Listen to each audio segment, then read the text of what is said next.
नमस्कार आप स्वागत है आप सभी का मेरे YouTube चैनल पर। मैं विपुल आपको दोस्त एक बार फिर से आपके बीच जुड़ चुका हूं और आज इस वीडियो में आपके बीच जुड़ा हूं एक नए स्टैंडर्ड के साथ। और नया स्टैंडर्ड हमारा क्या है, वो है 805। इससे पहले 800 का एक यहाँ पर 800 की सीरीज का पहला स्टैंडर्ड डाला था मैंने, 800 वाला, जो कि स्पेशल पर्पस फ्रेमवर्क से रिलेटेड था। और अब क्या हमारा जो टॉपिक है 805 है, ये किसके बारे में है? ये audit of single financial statement और अ स्पेसिफिक एलिमेंट, अकाउंट्स या फिर आइटम से रिलेटेड है।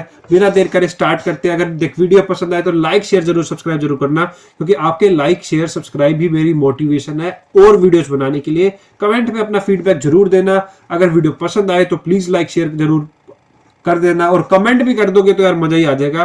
तो देखिए बिना देर करे स्टार्ट करते हैं। ये नोट्स है जो मैं आपको प्रोवाइड कर दूंगा, ये मैंने अपने हैंड रिटन अपने प्यारे प्यारे हाथों से बनाया आपके लिए। अगर पसंद आए तो प्लीज लाइक जरूर करना और टेलीग्राम का लिंक ज्वाइन कर लो और वहां पर आपको ये नोट्स अवेलेबल हो जाएंगे। देखिए 805 क्या कहता है? 805 किससे रिलेटेड है? Audit of single financial statement specific element. किससे related? Special consideration in to of audit of single financial statement specific element, account या फिर आइटम ऑफ फाइनेंशियल स्टेटमेंट। आपको आराम से समझ आ गया होगा हेडिंग से ही। यहाँ पर सिंगल फाइनेंशियल स्टेटमेंट की ऑडिट से रिलेटेड बात कर रहे हैं, स्पेसिफिक एलिमेंट से रिलेटेड बात कर रहे हैं। अब आप पूछेंगे स्पेसिफिक एलिमेंट और ये क्या है, तो मैं आपको कुछ एग्जांपल से बताता हूँ। देखिए सिंगल जो फाइनेंशियल स्टेटमेंट्स होती है ना, वो complete set of financial statement से टोटली डिफरेंट होती है। For example cash flow in is a single financial statement. जो कैश फ्लो है वो आपकी सिंगल फाइनेंशियल स्टेटमेंट है। देखिए कंप्लीट सेट क्या होता है आपका? कंप्लीट सेट में तो देखिए सब कुछ आता है, आपको पढ़ाते जाने की जरूरत नहीं है। आप एफआर इतने महान है उसमें, आप देखिए उसमें आपके कंप्लीट सेट में बैलेंस शीट आती है, P&L आती है, ट्रायल बैलेंस आता है, कैश फ्लो आती है, नोट्स टू अकाउंट्स आते हैं, सब कुछ आता है। लेकिन एक स्पेसिफिक एलिमेंट का अगर आप ऑडिट की बात कर रहे हैं ना, सिंगल फाइनेंशियल स्टेटमेंट मतलब कैश फ्लो स्टेटमेंट। समझ गए? एग्जाम्पल के लिए और कुछ ये एक एग्जाम्पल्स आपको दे रखे हैं, इसलिए ये बहुत इंपॉर्टेंट क्वेश्चन है, पेपर में आ सकता है, स्टडी मटेरियल में भी दे रखा है और सारी किताबों में भी दे रखा होगा अगर आप पढ़ेंगे तो। ये क्या है? एक तो आपका एग्जाम्पल है किसी ट्रेड रिसीवेबल का ऑडिट, कैश एंड बैलेंस का ऑडिट, अलाउंस और इसका ऑडिट, इन्वेंट्री का ऑडिट। मतलब एक किसी स्पेसिफिक एलिमेंट, कोई एक आइटम स्पेसिफिक फाइनेंशियल स्टेटमेंट का आपने उठा लिया, जैसे ट्रेड रिसीवेबल, आज इसका ऑडिट करते हैं, मतलब उसकी पर्टिकुलर चीज का ऑडिट करना। ठीक है। उसके बाद ये क्या कह रहा है? Schedule of tangible assets including related notes, schedule of disbursement in relation to the leased property. ये कुछ 2-3 पॉइंट है जिसमें से आप 2 पॉइंट आराम से शेड्यूल से शुरू होंगे, तीनों पॉइंट, 2 पॉइंट भी याद कर लोगे, एक ये वाला पॉइंट कर लोगे, 3 पॉइंट सफिशिएंट है आपके लिए याद करने के लिए। उसके बाद ये क्या कहता है? ऐसे 200 क्या कहता है? ऐसे 200 वही सेम चीजें कहता है, एथिकल रिक्वायरमेंट्स, इंडिपेंडेंस और ये सब। वो कह रहा है कि अगर आप चाहे ऑडिट कर रहे हैं सिंगल फाइनेंशियल स्टेटमेंट का या फिर स्पेसिफिक फाइनेंशियल स्टेटमेंट का, आपको ये जो रिक्वायरमेंट है अप्लाई होगी, इररिस्पेक्टिव कि आप चाहे कंप्लीट सेट का करते हैं या नहीं करते, या आपने उसका करा है या नहीं करा।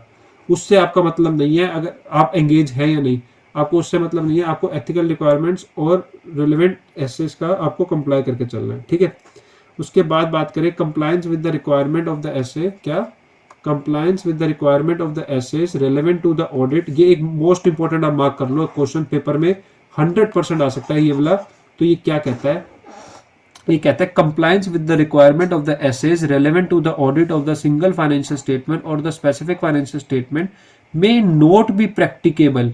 ये कह रहा है कि ये प्रैक्टिकेबल नहीं होगा when auditor is not engaged in the audit of the entity's financial statement। ये ऐसा क्यों कह रहा है कि प्रैक्टिकेबल नहीं होगा अगर ऑडिटर जो complete set of financial statement का ऑडिट नहीं करता?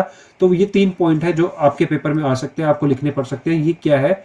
ऑडिटर, क्योंकि ऑडिटर के पास अंडरस्टैंडिंग से पहला आपको पॉइंट है, auditor does not have the same understanding of the entity, its environment and internal control as a auditor who audits the complete set of financial statement.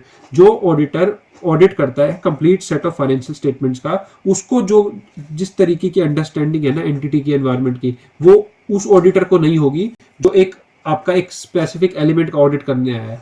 ठीक है। ये एक वजह, आपको एक रीजन दे रहा है वो, कि ये अपनी जो बात कह रहा है ना कि प्रैक्टिकेबल नहीं होगा, उसकी एक ये वजह दे रहा है, रीजन दे रहा है। उसके बाद ये कह रहा है need an audit evidence to support the accounting records, lack of audit evidence. क्योंकि यार एक स्पेसिफिक एलिमेंट का करोगे तो यहाँ पर एविडेंस की तो लैक होगा ही होगा। ठीक है। उसके बाद अगर आप बात करें कुछ फर्दर, यहाँ पर ये क्या कह रहा है? For the audit of the specific element of the financial statement, ये इसी के कंटिन्यू है। For the specific element of the financial statement certain assets require auditors work may be disproportionate to the elements being audited. अब मतलब देखिए example से पढ़ेंगे समझ आ जाएगा आपको। 570 क्या कहता है, requirements are likely to be relevant in the audit of the rate account receivable but complying with those requirement may not be practicable because of the audit effort required. वो कह रहा है कि देखिए 570 की रिक्वायरमेंट तो है, अगर आप अकाउंट रिसीवेबल का ऑडिट कर रहे हैं मान लो, तो उसके लिए आपको गोइंग कंसर्न पता करना जरूरी है, बहुत इंपॉर्टेंट है, ठीक है, गोइंग कंसर्न का पता लगाना। लेकिन आप सिर्फ एक स्पेसिफिक एलिमेंट का यार ऑडिट कर रहे हैं, तो आपको आपके ऑडिट एफर्ट्स जो है ना, उसकी आपकी एक लिमिटेशंस है, ठीक है। वो आप इतने ऑडिट एफर्ट्स नहीं लगा सकते एक स्पेसिफिक एक पर्टिकुलर एलिमेंट के लिए, जो जितने आप एफर्ट्स एक complete set of financial statements में लगाते हैं। तो आप इसको पढ़ेंगे, आपको समझ आ जाएगा। 570 क्या कहता है, requirements are likely to be relevant for the account receivable but complying with those requirement may not be practicable because of the audit efforts required, ठीक है।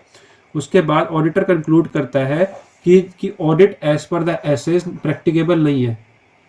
अगर as per the essay audit practicable नहीं है तो discuss करो management के साथ कि क्या अनदर टाइप ऑफ किसी एंगेजमेंट, कोई और एंगेजमेंट प्रैक्टिकेबल है या नहीं। मतलब ऑडिट की जगह आप कोई सर्टिफिकेशन वगैरह से काम चल जाएगा, वो सब चीज़ें आपको करनी है। तो ये कुछ पॉइंट्स थे, आपको याद करके चलना है। एक अंडरस्टैंडिंग से रिलेटेड पॉइंट है, एक लैक ऑफ एविडेंस से रिलेटेड पॉइंट है, एक यहाँ पर ये डिसप्रोपोर्शनेट टू द एलिमेंट से रिलेटेड आपको याद कर लोगे कि यहाँ पर एफर्ट्स की वजह से यहाँ पर जो लगते हैं यहाँ पर एक, वो आप शायद अचीव नहीं कर पाएंगे, प्रैक्टिकेबल भी नहीं है, ठीक है। अगर बात करें अगला question, consideration when planning and performing the audit, ये इसके अंदर आप बात करें तो ये क्या कहता है, क्या आपको कंसिडर करना है। एक तो ऑडिट एविडेंस, ऑडिट एविडेंस से रिलेटेड पॉइंट क्या है, when auditing both the single financial statement और a complete set of financial statement, when the audit of the single financial statement specifies auditor may use the audit evidence obtained as a part of the complete set of financial statement. जो auditor जो है अगर वो same है दोनों का, तो वो जो अगर उसने ऑडिट करा है complete set of financial statements का, और जो ऑडिट एविडेंस उसने complete set of financial statement का ऑडिट करते हुए ऑब्टेन करे थे, वो यहाँ पर भी single set of financial statements के लिए भी यूज कर सकता है। क्या, किसके लिए, अगर किसी ऑडिट कर रहा है सिंगल फाइनेंशियल स्टेटमेंट का या फिर स्पेसिफिक एलिमेंट का, समझ आ गया। उसके बाद मेटीरियलिटी की बात करें, the materiality may be determined for the single financial statement और a specific element lower than the materiality determined for the, ये हमने अगर आपको याद हो पहले भी पढ़ रखा है ऐसे 800 में भी, कि मेटीरियलिटी जो डिटरमाइन होगी स्पेसिफिक और सिंगल फाइनेंशियल स्टेटमेंट के लिए, वो लोअर भी हो सकती है from the complete set of financial statement, ठीक है। जिससे क्या अफेक्ट करेगा, nature, timing, timing of extent of audit procedures भी अफेक्ट होंगे और इवेल्युएट करने में भी उसके ऊपर अफेक्ट आएगा, ठीक है, समझ आ गया। और इसका इंटर रिलेशन का कह रहा है कि ये इंटर रिलेटेड भी हो सकती है complete set of financial statement. यार ऑब्वियसली बात है, इंटर रिलेटेड तो होएगी कहीं ना कहीं। तो ऑडिटर को क्या करना है, परफॉर्म करना है procedures in relation to the inter related items to meet the objective of the audit. कुछ खास नहीं था इसके अंदर, बहुत इंपॉर्टेंट भी नहीं कह सकता, बट फिर भी पेपर में आ सकता है। और इसका शायद आपको एक क्वेश्चन भी मिल जाएगा स्टडी मटेरियल में। देखिए एक क्वेश्चन तो आपको इसका तो मिलेगा, जो मैं आपको बता रहा हूँ ये आपको 100% आपको यहाँ पर एक क्वेश्चन मिलेगा। बाकी ये जो टॉपिक है इसका नहीं मिलेगा, ये मैं इनके लिए श्योर नहीं हूँ, ये शायद नहीं मिलेगा आपको। ये एक इंपॉर्टेंट यहाँ पर टॉपिक शुरू होता है, forming an opinion and reporting consideration. ये क्या कह रहा है, if the auditor undertakes both the engagement मतलब कंप्लीट सेट का भी कर रहा है और सिंगल किसी एलिमेंट या उसका भी कर रहा है, तो उसको क्या करना है, एक सेपरेट ओपिनियन देना है फॉर ईच एंगेजमेंट, ठीक है। सेकंड पॉइंट आप कैसे याद रखेंगे, publish together, may publish together with the entity audited complete set of financial statement. जो आपने ऑडिट किया है सिंगल फाइनेंशियल स्टेटमेंट्स का, वो आप पब्लिश कर सकते हैं किसके साथ, audited complete set of financial statements के साथ। उसके बाद डिफरेंशिएशन की बात करें, ये क्या कह रहा है, differentiation, the presentation of the single financial और specific does not differentiate from the complete set, ask the management to rectify. आपकी जो फाइनेंशियल स्टेटमेंट्स है, single set of financial statement और स्पेसिफिक जो आपके एलिमेंट है, उसको आपको डिफरेंशिएट करके चलना है, किससे, कंप्लीट सेट से। अगर वो नहीं हो रहा तो मैनेजमेंट को कहो कि भाई इसको ठीक करे और सेपरेट करके दे इसका प्रेजेंटेशन, कंफ्यूजन क्रिएट नहीं होनी चाहिए। Auditor shall also differentiate the opinion on the single and the complete financial statement. Auditor को अपना ओपिनियन भी यहाँ पर डिफरेंशिएट करना पड़ेगा, ये मेरा कंप्लीट सेट के ऊपर है और ये मेरा सिंगल स्पेसिफिक एलिमेंट के ऊपर है। और not to use the audit report on a single specific unless they are satisfied with the differentiation, तब तक ऑडिट रिपोर्ट इशू नहीं करोगे। किसके ऊपर? सिंगल और स्पेसिफिक एलिमेंट के ऊपर, जब तक आप सेटिस्फाइड नहीं हो। किसके ऊपर? डिफरेंशिएशन के ऊपर आप सेटिस्फाइड नहीं हो। समझ आया? उम्मीद करता हूं समझ आएगा, बहुत इंपॉर्टेंट था ये। उसके बाद एक ये इंपॉर्टेंट यहाँ पर शुरू होता है लास्ट टॉपिक हमारा, मॉडिफाइड ईओएम और OM paragraph. Auditors opinion on the complete set of financial statement अगर मॉडिफाइड है या फिर इंक्लूड करता है ईओएम और ओएम पैराग्राफ, तो आपको क्या करना है? डिटरमाइन करना है क्या effect on the audit report of the single और अ स्पेसिफिक एलिमेंट। उसका जो इफेक्ट है उसको इसके ऊपर भी डिटरमाइन करना है। When deemed appropriate modify the opinion और इंक्लूड ईओएम पैराग्राफ। तो आपको ये सब मॉडिफाई ओपिनियन था, तो उसको आपको डिटरमाइन करना है, उसका इफेक्ट आपके सिंगल फाइनेंशियल स्टेटमेंट्स के ऊपर भी। ठीक है। उसके बाद ये क्या कह रहा है कि auditor opinion on the complete set of financial statement अगर एडवर्स है या फिर डिस्क्लेमर ऑफ ओपिनियन है, तो 705 क्या कहता है? 700 अगर एडवर्स और डिस्क्लेमर है ना, तो 705 तो परमिट ही नहीं करता कि आप उसके ऊपर अनमोडिफाइड ओपिनियन दे दो सिंगल फाइनेंशियल स्टेटमेंट के ऊपर, बिकॉज फिर कॉन्ट्राडिक्शन हो जाएगा कि आप कह रहे हो कि आपकी कंप्लीट सेट आपकी बिल्कुल एडवर्स ओपिनियन है, डिस्क्लेमर है, और आप सिंगल के ऊपर आप अनमोडिफाइड दे रहे हो, तो कॉन्ट्राडिक्शन तो आएगा ही ना। तो उसके लिए वो कह रहा है कि आपको ऐसा नहीं करना है। उसके बाद एक इंपॉर्टेंट आप मार्क कर सकते हैं, ये भी आ सकता है पेपर के अंदर। ये क्या है? If the auditor express the adverse or the disclaimer on the complete set but want to express the unmodified on the specific element.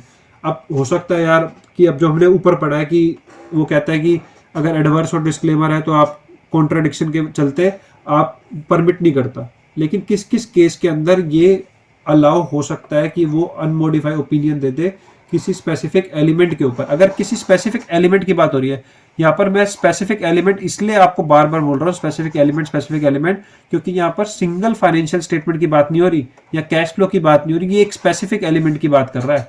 तो ये आपको मैं क्लियर कर दूं। तो ये क्या कह रहा है? If the auditor expressed the adverse or the disclaimer of the opinion on the complete set and wants to express the unmodified opinion on the single element, it can do so if not prohibited by the law and the regulation। अगर law and regulation prohibit नहीं कर रहा, opinion not published together with the containing the adverse opinion, जो आपका opinion है वो together publish नहीं किया है, और specific element does not constitute the major portion. जो ये एलिमेंट है कोई बहुत बड़ा मेजर पोर्शन नहीं है बैलेंस शीट का। मान लो यार 100 करोड़ की आपके बैलेंस शीट की वो है, और ये फिगर आपकी कुछ लाखों में, कुछ किसी जो एलिमेंट आपका कुछ लाखों में आ रहा है, तो वो इतना मटेरियल नहीं है ना, वो इतना मेजर पोर्शन नहीं है एंटिटीज फाइनेंशियल स्टेटमेंट का। तो ये 3 पॉइंट क्या थे आपके, ये आपको स्टडी मटेरियल में 100% दिखेगा, और बहुत इंपॉर्टेंट क्वेश्चन है ये कि not prohibited by law and regulation, या फिर पब्लिश नहीं हुए दोबारा एक साथ, और does not constitute the major portion of the entities financial statement. उसके बाद अगर बात करें what about the single set of financial statement, मैं यहाँ पर आपको बार बार हाईलाइट क्या करके बता रहा था, स्पेसिफिक एलिमेंट। यहाँ पर अब वो कह रहा है कि अगर सिंगल सेट की बात करें तो क्या होगा। तो सिंगल सेट के बारे में ये साफ तौर पर कहता है कि not to express the unmodified opinion. क्या नहीं करना आपको? अनमोडिफाइड ओपिनियन एक्सप्रेस नहीं करना on the single financial statement if the auditor expresses adverse or disclaimer of the opinion on the complete set of financial statement, even if he is not published together. Even if not published together, चाहे publish किया हो चाहे ना किया हो, आप अगर adverse or disclaimer of opinion देते हैं complete set of financial statement के ऊपर, तो आप अपनी single set of financial statements के ऊपर अनमोडिफाइड ओपिनियन नहीं दे सकते, because single financial statement is deemed to constitute a major portion of the financial statement. एक अगर फाइनेंशियल स्टेटमेंट की अगर आप बात करें ना स्पेसिफिक उसकी, तो एक बहुत मेजर पोर्शन है वो किसका? एक complete set of financial statement का।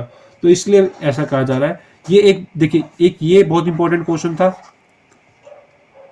बाकी एक ये इंपॉर्टेंट हो सकता था थोड़ा सा डिफरेंशिएशन वाला, उसके बाद एग्जाम्पल्स वाला पॉइंट इंपॉर्टेंट था, बाकी इससे रिलेटेड भी आ सकता है पेपर में, अंडरस्टैंडिंग से लेकर।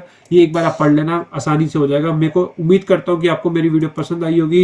एफर्ट्स लगते हैं, प्लीज अगर आपको पसंद आ रही है तो लाइक शेयर सब्सक्राइब जरूर करना मेरे चैनल को। बस अपना प्यार देते रहना इसी तरीके से। मैं विपुल आपका दोस्त नई नई वीडियोस के साथ जुड़ता रहूंगा। 13 मिनट के अंदर इतना बड़ा ऐसे 805 आप कहीं भी देखेंगे, और मैं को उम्मीद करता हूँ यार, देखिए जब मैं भी फर्स्ट टाइम ही पढ़ रहा हूँ आपके साथ, मैंने भी इसमें 2-3 बार अपने लिखा, इसको नोटिंग करी, समझा, सुना, तो मतलब मेरे को भी अंडरस्टैंडिंग मिली, और वही अंडरस्टैंडिंग मैं आपके साथ शेयर कर रहा हूँ। अगर आपको पसंद आई मेरी वीडियो तो प्लीज लाइक शेयर सब्सक्राइब जरूर कर देना चैनल को, क्योंकि एफर्ट्स लगते हैं और एफर्ट को जब तक आप अप्रिशिएट नहीं करेंगे, लाइक नहीं करेंगे, कमेंट नहीं करेंगे, तब तक यार मोटिवेशन नहीं मिलेगी नई वीडियोस के साथ आने के लिए। तो अगर आप और कोई वीडियो चाहते हैं किसी और स्टैंडर्ड की, प्लीज आप बेझिझक होकर कमेंट बॉक्स में बता देना, टेलीग्राम पर मैसेज करके बता देना। इसी तरीके से आपका दोस्त बिल्कुल जुड़ता रहेगा। अभी के लिए अलविदा, टाटा, bye bye, see you, bye bye.